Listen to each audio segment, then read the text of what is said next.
I'm going to start over, take a million. Here we go. If you are new here, welcome.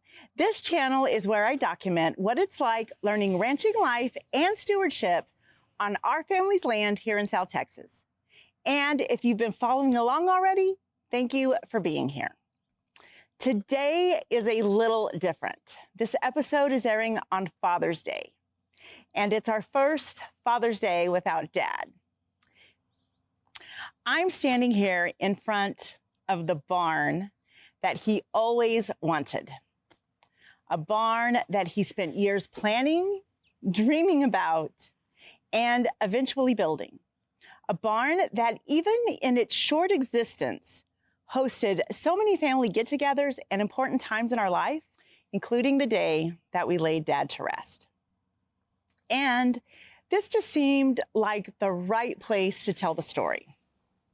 A lot of my recent episodes have been about what I'm learning. Learning ranching, learning land stewardship, and learning why things are done the way they are. But the truth is, none of this started with me. And none of this started with my dad. The story goes back much farther than that. Back to my grandfather and even my great-grandfather. And all the people who came before us who sacrificed, who worked and invested in this land long before I was ever here. Recently, I've been bringing my grandson Archie out here with me. And just a few days ago, I watched one of John's employees bring his son and was out riding on the front end loader around the ranch. And watching that happen made me realize something. Those moments haven't happened by accident. The opportunity to bring our children and grandchildren onto this land, to teach them, to work alongside them, and to make memories with them, that opportunity was created by generations of people who came before us. People who chose hard work over comfort, people who made sacrifices that no one remembers, people who invested in something they might never personally benefit from. But because they did, we are still here. And sometimes when I'm out here, it's easy to focus on the projects, the fences, the cattle, the pivots, the equipment, or the gardens, all of the millions of things that need to be done out here. But Father's Day reminds me that the most important thing left behind isn't any of those things. It's character, it's values, it's work ethic, it's integrity. It's the example someone sets for the people who come after them. My dad was a good man, an extremely hardworking man, a very generous man, and a man who loved his family. He was also a man who cared very deeply about this land. The older videos that you'll see in this episode were filmed in 2024 and early 2025 by my good friend and fellow live event industry professional, Sonia Freeman of Aria Productions. If you own a ranch or have any kind of family story or legacy that you want to memorialize, to set aside for future generations to learn about, please call Sonia. I will make sure I have her contact info in the caption. All right. Anyway, those episodes were filmed in 2024 and early 2025 after my dad and brother were recognized by the state of Texas through the Texas Family Land Heritage Program. The recognition wasn't really about acreage. It wasn't about awards. It wasn't about status. It was about stewardship. It was about a family caring for the same land across multiple generations and preserving it for the generations still yet to come. During the ceremony, the ag commissioner talked about how rare it is for a Texas family to still own land and actively steward the same land after more than 100 years.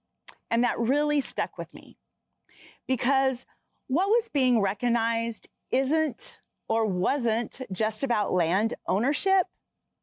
It was about generations of sacrifice, generations of work, generations of people choosing to care for something that would most definitely outlive them. And as I've started spending more and more time out here, I've realized that's really what stewardship means. It's not ownership. You know, I might have a deed to some land out here, but I am less and less considering myself an owner of that land and more as a steward. Because we're only here for a little while and we're caretakers only for a season. It's our responsibility to leave things a little better than when we found them. And that can be anything, your house, your workplace, your yard, a park down the street, or land that's been in your family for 100 years. And that's what my dad tried to do. That's what my grandfather tried to do. And that's most certainly what my great-grandfather tried to do. And that's what I hope to do too. Not just for my children and not just for my grandchildren, but for generations of Blaylocks that I may never meet. So before we watch this video, I just want to say Happy Father's Day to all the men who have poured their time, wisdom, hard work, and love into the next generation, whether it's through family, friendship, mentorship, or simply just by leading through example. And Dad, thank you. Gonna try not to cry because my brother will not watch an episode if I get emotional at all. So Dad, thank you for all the wonderful lessons, the easy ones and the hard ones, for every single opportunity you have given me, and there have been many, for all the memories I can't even count, and for leaving us behind something worth continuing. All right, so let's watch and enjoy. Bye, and happy Father's Day.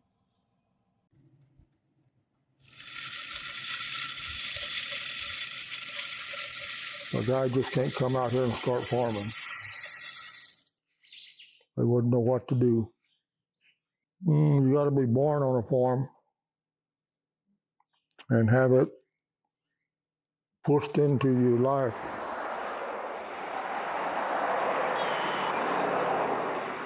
First time I remember visiting my grandparents, they lived about a mile that way.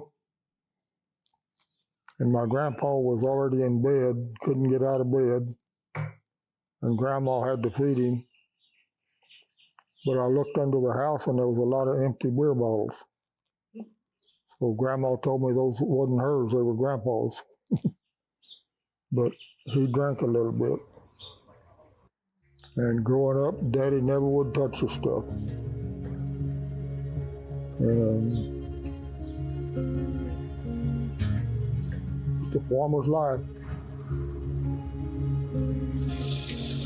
Hard ass work.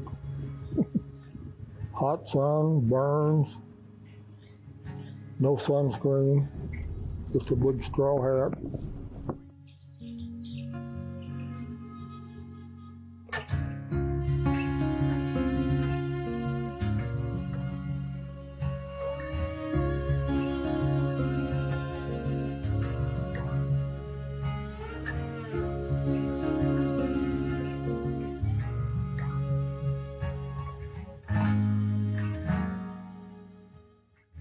A guy named Charles F. Simmons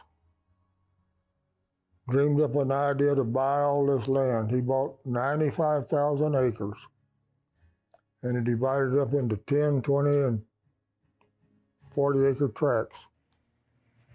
And then he had a big gathering of people to come to Christine, and they auctioned it all off. And most of it sold for $5-6 an acre. And now it's worth $5,000 an acre.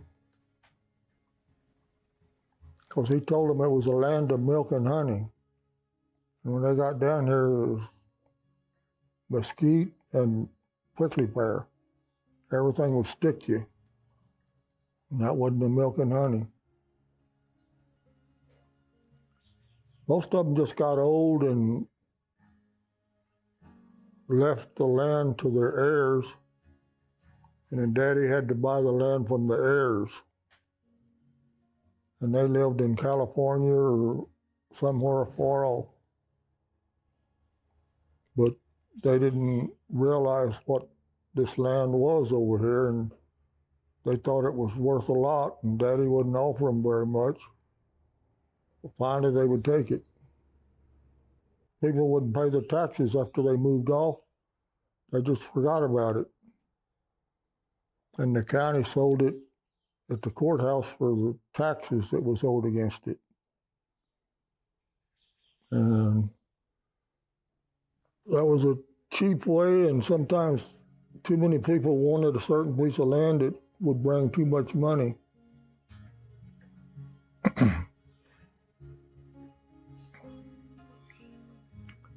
Just weird shit happens.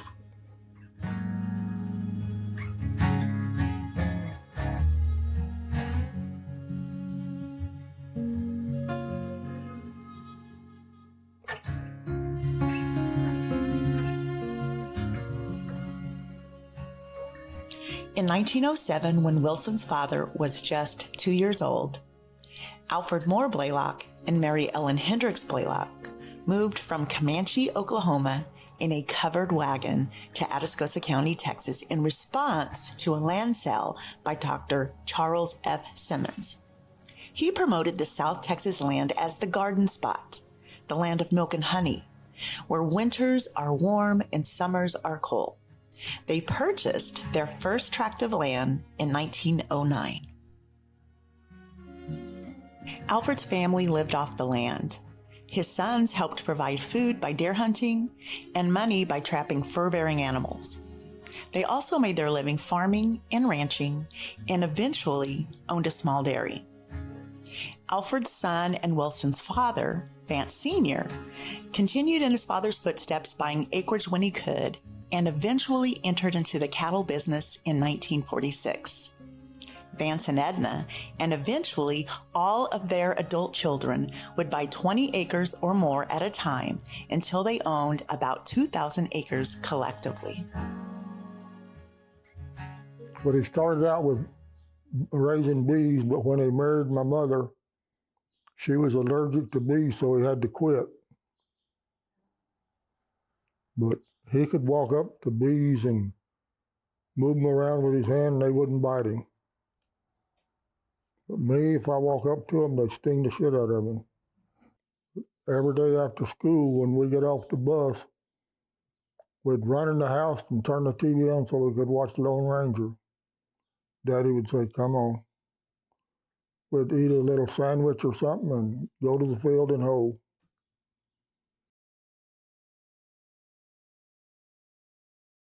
Sharpen a hoe and go hoe cuckoldburs. Hard ass work.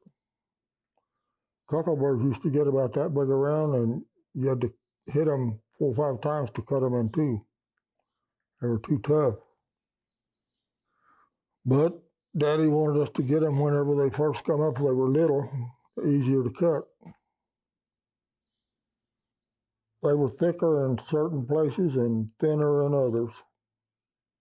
Johnson Place was infested with sunflowers.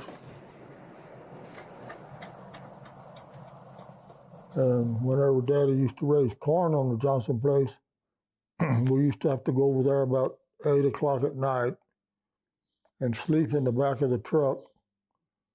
About every hour, Daddy would get up and had a piece of tin. He'd hit it with a hammer to scare the deer out of the field. But the next morning when we'd wake up, Daddy would walk around the truck and see deer tracks close to the truck. Didn't scare him real bad. Corn, Milo, peanuts, and one year he tried sesame seed, that seed that they put on hamburger patties. He tried to grow some of that, but it didn't grow too good.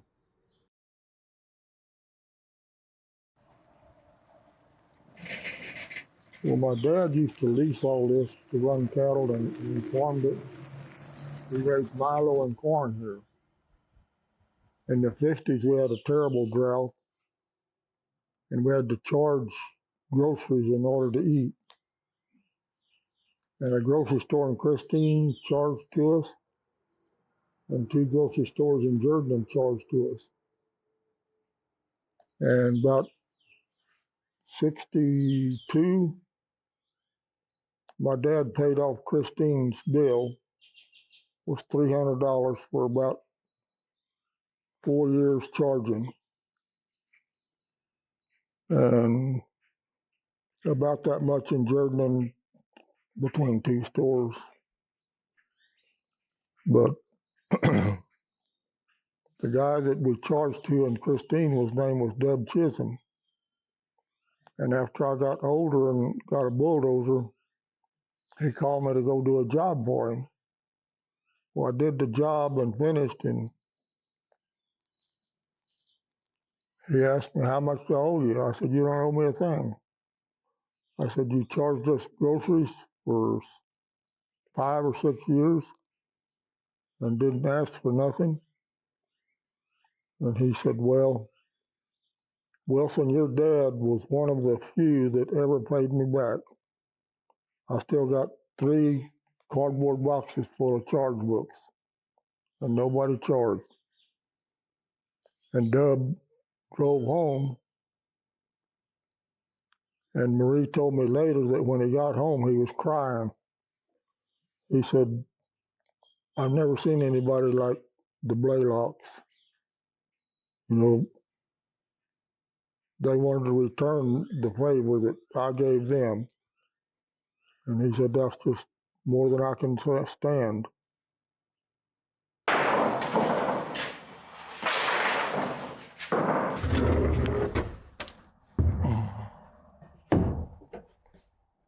We used to ride right there between the headlight and the steering wheel. And my brother rode on the other side. But this tractor's newer. It was more like this one. But I'd have to go show you the real tractor to show you where we rode. I don't know, none of my family knew mechanics but me. So I had to teach myself. I would tear shit up and put it back together to see how it worked. That's how I tore that washing machine down, because it wouldn't start. Mama said it hadn't started in a long time, so I tore it down, filed the points, and put it back together, and it started.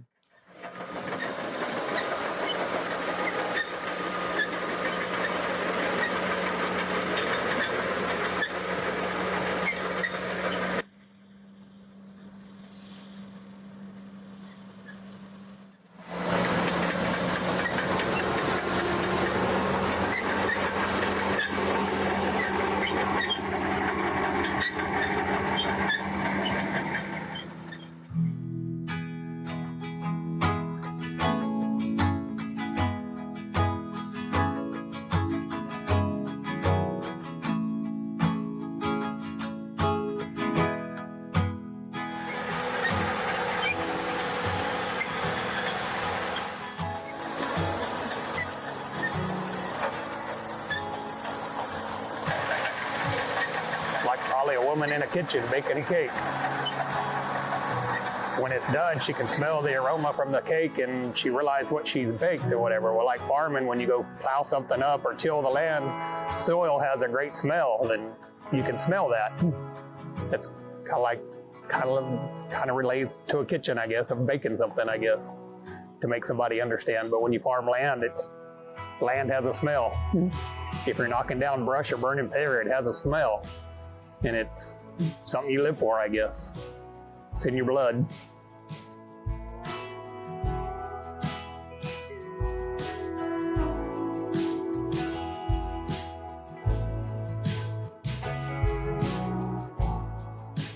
It goes both ways in life. Some ranch kids leave the farm and never come back. You just in your inner soul if you're gonna be part of it or walk away from it.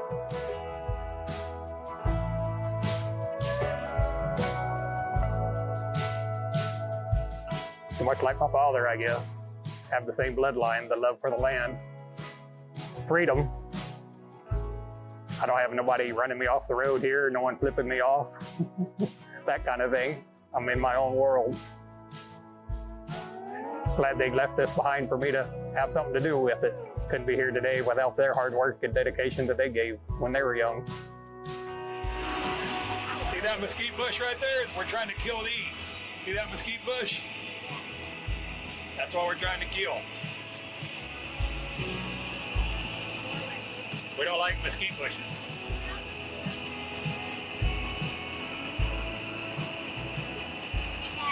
You know, the values of learning how to do different things, weld, pour cement, build fence, just any kind of trade you need, because you can't afford to hire everybody every time something breaks or mishaps or whatever. You can't call someone out for every little job you have.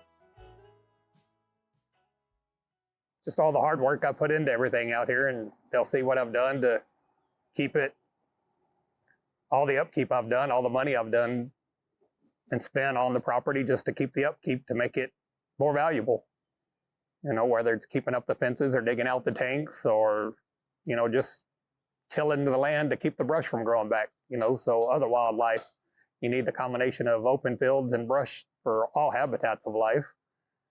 Turkeys to cattle to deer to our feral hogs that everybody hates.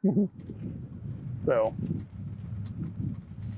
just, I love anything that rusts or bleeds.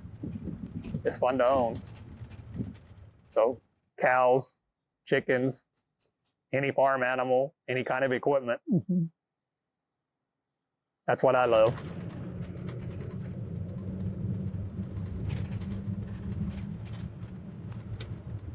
Ranch revenue is just cattle is all I have, and hay. So I own 150 head of cows. I have 50 acres of irrigated land that I cut and bale hay on. If I didn't have that, I couldn't have that many cows. So have water, and just without the irrigation, I wouldn't be where I am today. I guess it's helped me for the last 12 years. And the only reason I have irrigation is because the oil field came in and drilled a water well to have it. Other than that, well, it would be dry land the whole time, and the water has just been a 180 in life, I guess to say. You don't have to buy hay, but I caught myself buying hay this year because I sold too much of it. But I'm trying to grow some now to get it back on top. So deer was always my favorite. Go shoot a deer, come back, skin it, and then I'd bring it into my mom and she'd cook it for supper that night. Mom always taught us how to can corn, pickles, any kind of vegetables, just okra, squash, whole corn, all the above, green beans, just all the vegetables that we grew. But they all also worked very hard.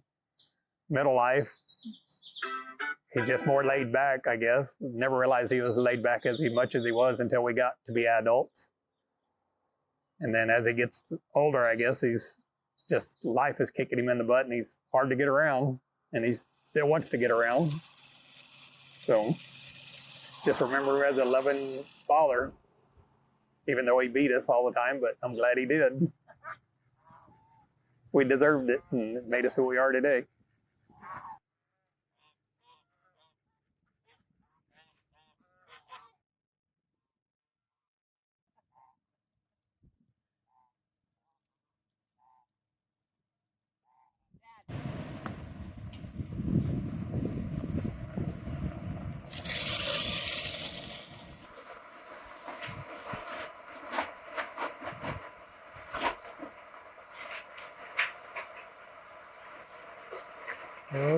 I've always liked things that went fast.